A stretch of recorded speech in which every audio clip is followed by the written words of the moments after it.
Le prochain concert de l'Orchestre Métropolitain de Montréal s'intitule Révolution Électrique. Et c'est d'une certaine façon un concert fascinant parce que cela nous propose un instrument dont nous allons parler et surtout Sylvie va poser des questions puisqu'elle est la musicienne et je vais tout simplement parce que notre ami Thorwald Jorgensen ne s'exprime pas en français, alors je me permettrai à l'occasion de faire la traduction.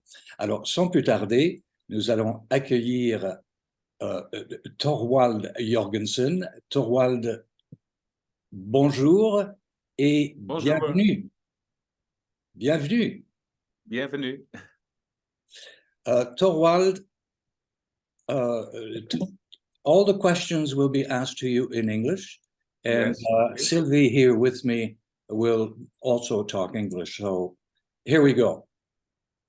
Révolution électrique. Hello, welcome, first of all. Thank you. Thank you for having me. You are playing the weirdest instrument in the world. Absolutely. The theremin. Yeah. Can you talk to us about your instrument? Well, a theremin is an electronic instrument invented in 1920 in Russia. And it's up until this day the only instrument you play without physically touching it. You have two antennas, and surrounding the antennas there are electromagnetic fields. The upwards antenna you see now on the left on the picture is for pitch, and then if you put your hand close to the antenna, you are in a high note, and if you pull away further towards your body, it will become lower. And the loop antenna on the other side is for volume. If you have your hand flat on it, you won't hear anything, and if you raise, a sound will appear, and then you can make music. Alors, effectivement, cet instrument a pour nom le thérémine. Et donc, Thorwald Jorgensen est un théréministe, c'est ce qu'il faut dire. Un théréministe. Ouais. Thorwald, why did you choose that instrument? I always have a feeling it shows me, weirdly, but to make a very story not too long, but I started out as a young boy playing percussion and drums, and I studied percussion, also classical percussion, and my goal was always to be percussionist in a classical orchestra. And when I achieved that goal during my studies already, I found out that it was not what it was cracked up to be, because most of the time as a percussionist, you sit, you count, you wait until the fourth movement of the symphony, and in the last 40 bars you can do ching boom, ching boom, ching boom, and you go home. So to me it was not fulfilling musically. So I wanted to do something else, and I was always intrigued with the string instruments, with the violins and the cellos, and especially the repertoire. So already during my studies on marimba, I played a lot of violin concertos or Bach suites, the cello suites for Bach, and I was always intrigued with that repertoire and that kind of music. So at one point I thought maybe I should try to play the violin, and I did once, and I immediately thought this is never gonna work. It's too late. I will never be good enough to do what I want. So I was sort of depressed about that, and then all of a sudden I heard Clara Rockmore, which is a famous thereminist from the 1930s, play, and at first I thought that it was just piano and violin, and then I listened carefully and I thought, hey, this is something else, let me see what it is. I only heard it, I didn't see it, and then I saw Clara Rockmore theremin. I thought, what is a theremin? So I looked on YouTube, and lo and behold, there are films of her playing the theremin. And I was immediately in love with it. And I thought, this is what I need to do. This is for me. And I started searching for an instrument. And after a few months, I finally found one. And when it arrived, I already told everybody, and all my friends and all my colleagues, I'm going to be a theremin player. And everyone said, yeah, we'll see. And when I got it, I was with my friends, and they said, well, Mr. Theremin player, let me hear. So I set it up and immediately could play Bach out of nothing. I could immediately control it. And I took it, I run it, and never looked back. So and this is now, I think, 15 years ago. And I think I have a marvelous career playing music that I love and not having to count so much. Alors, Just music. Thorwald est tombé en amour avec le thérémine, avec l'instrument, il y a une quinzaine d'années, parce que sa formation au conservatoire de musique où il a étudié, où il a été reçu et tout, était celle d'un percussionniste. Et il jouait aussi de la batterie dans certaines formations. Et tout à coup, le violon lui est apparu. Et ce violon, il se trouvait mais vraiment un peu frustré parce qu'il ne pouvait pas rendre ce qu'il entreprenait. Cela dit... En fait, il aime jouer la mélodie plus que les percussions. Alors, donc, il a été impressionné par une théréministe. Et puis, histoire... Voilà. c'est alors, ça. il y a 15 ans, il est tombé en amour avec le thérémine et depuis, il parcourt le monde à jouer de cet instrument. Un peu bizarre, mais quand même qui a des sonorités vraiment particulières et super intéressantes. So, Thorwald. Yes. Yes. This concert with Metropolitan Orchestra, you're going to play a creation, a new piece. Yes. From Simon Bertrand. Yes. Tell us about that collaboration with Simon Bertrand. Well, I already know him for about 10 years, maybe even longer. I met him in Ottawa at Music and Beyond, the festival there, classical music festival. And when we met, he already told me, I'm going to write you a concerto one day. Well, he did.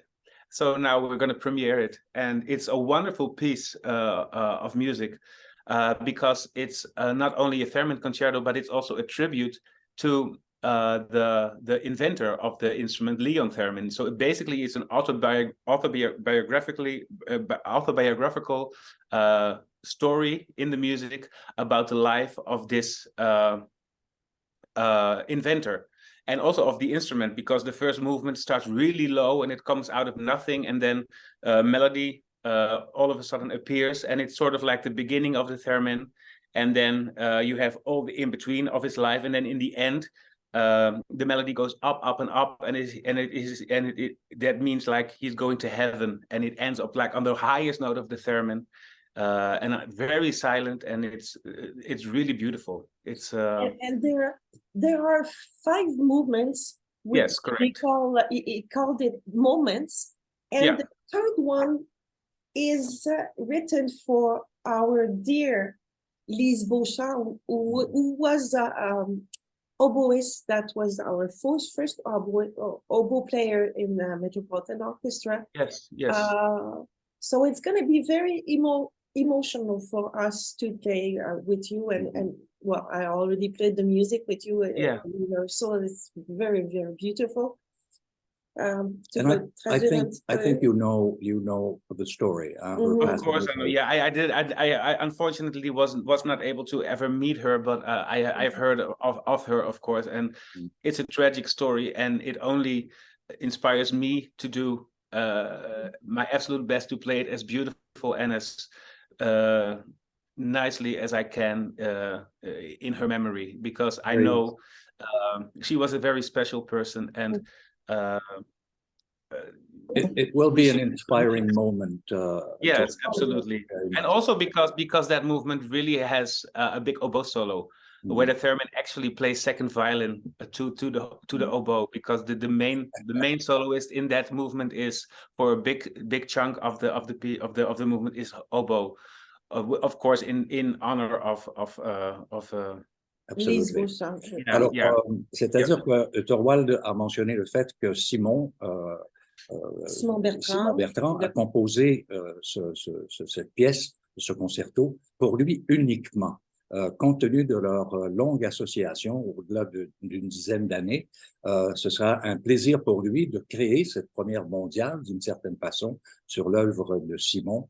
Et je trouve ça fort intéressant. Également, il y a eu ce bref commentaire parce qu'il y a un des moments de ce concerto qui est consacré à une amie qui était très chère à notre cœur. Dont le titre est Romance, qui a été dédié en mémoire à Lise Beauchamp, notre premier hautbois qu'on aimait beaucoup. Alors, autre question. Thorwald, the theremin is known to be in horror movies at first, True. but that's not what you're doing at all with the. No. Well. It's just a chunk of its history. It was invented as a new classical instrument to add to what is already there. Because if you think about it, theremin is the only instrument in hundreds of years which is actually new. Because you have, of course, bass clarinet, bass trombone, marimba, but they're all inspired on something else. Theremin is a completely new way of making music, like without touching, in the air, with a new sort of sound, with electricity. And being electronic, what I think is special about the theremin is not so much that you play in the air, it's the fact that it has a beautiful voice. Because it's very close to the human voice, exactly. Which that's what I think makes it special. Because if I play in the air and I play all the wrong notes and like horribly out of key, playing in the air is interesting for maybe 1 minute and then people would run for the hills. Ce que M. Jorgensen raconte en ce moment, c'est que la voix du thérémine se rapproche énormément de la voix humaine, avec toutes ses fluctuations, ses couleurs, ses sons. Ça, c'est vraiment intéressant. Time is running short, Thorwald. Yes. So I will use this opportunity to lift my chapeau to your conductor, Daniela Cabillari. And is it the first time you worked with her? Yes, I've never met her. I met her, like the entire orchestra, I met her this week, and I can't be more pleased with her because besides the fact that she is a very good conductor, she's a very nice person, and she makes me feel like I'm her friend for years already. So I couldn't be more happy, because doing a premiere of a new piece, and I also got the music very late, so everything is very stressful, and she really set me at ease, and she said, no, we're gonna do this. So I can't say anything but nice words about her. She is really amazing, and I hope I get to make music with her besides these concerts many more times in the future. Okay, Thorwald Jorgensen, we have to thank you for being with us. I just have something to say more. Yes, go ahead. I would have tons more of questions. What we're gonna do is we're gonna put some videos of you that you are video on links. YouTube. Yeah. There's this one that you play so beautifully. There's that Nocturno from Thierry Besançon, and there's even the Flight of the Bumblebee. Amazing. So we'll put, and there's much more on YouTube that people can watch to know. And also your what website. We're talking about with if they don't know about the instrument. Yeah. Because you're a fantastic musician. And we'll put your your website on the communication too. So listen, thank you for being there. We're going to take just a little bit of time to talk about where l'Orchestre Métropolitain où sera présenté le programme. Le programme qui est complété par 2 œuvres.